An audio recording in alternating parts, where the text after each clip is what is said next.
Frank Valenti's flashy return to Rochester was much in line with his personality. Valenti was well known throughout the city for his dapper appearance, expensive suits, slicked back hair, gold watches and swanky aura. Unfortunately for the mob, however, this lifestyle would only begin to draw attention to organized crime as the Democrat and Chronicle began to publish a series of stories detailing Valenti's criminal past.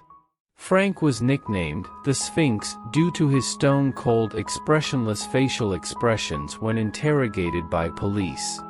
Authorities, however, were certainly well aware of his business.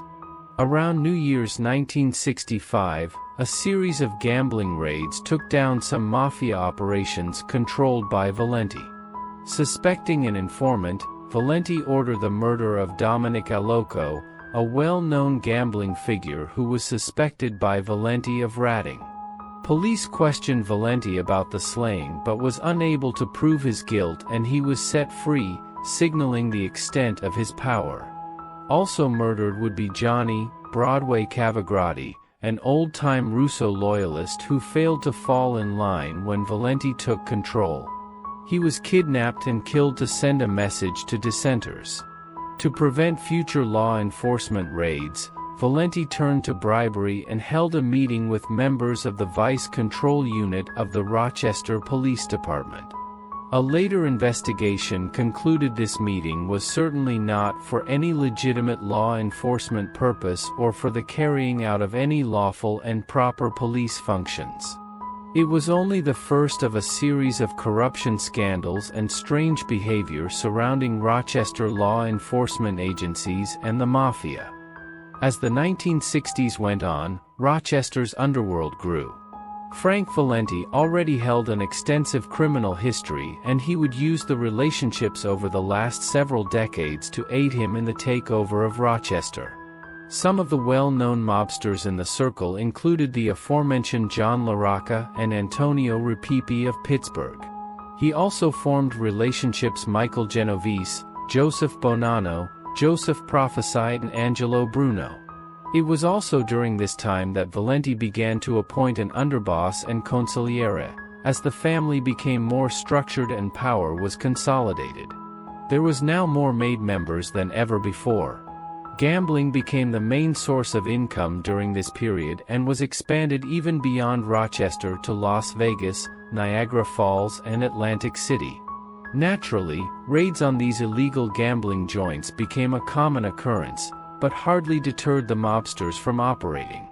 Valenti sought to expand organized crime operations from Rochester to other areas, modeling his growth of Buffalo's success. One such scheme involved the takeover of vending machines in the Syracuse and Binghamton areas, which was a collaboration between Rochester and Russell Buffalino's Scranton crime family. Drug dealing also increased, and infiltration of labor union also became a staple under Valenti.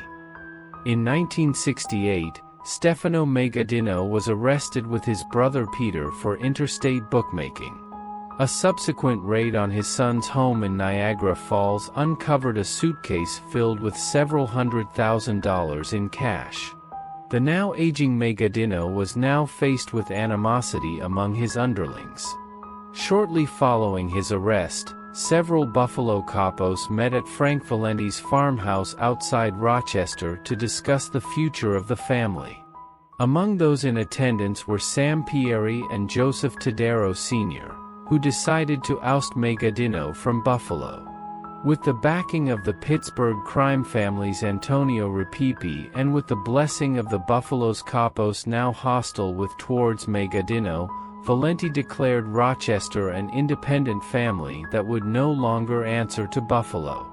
As a new autonomous family, La Cosa Nostra in Rochester was now headed by a strong hierarchy with Frank Valenti as boss, Samuel "Red" Rosati as the underboss, and René Picoretto as advisor or consigliere, and various capos Salvatore, Sammy, G. Gingello, Dominic Celestino, Thomas Didio, Angelo Vaccaro and Dominic Chirico, who oversaw day-to-day operations on the streets. This became the height of Valenti's regime as he now had total control over the city.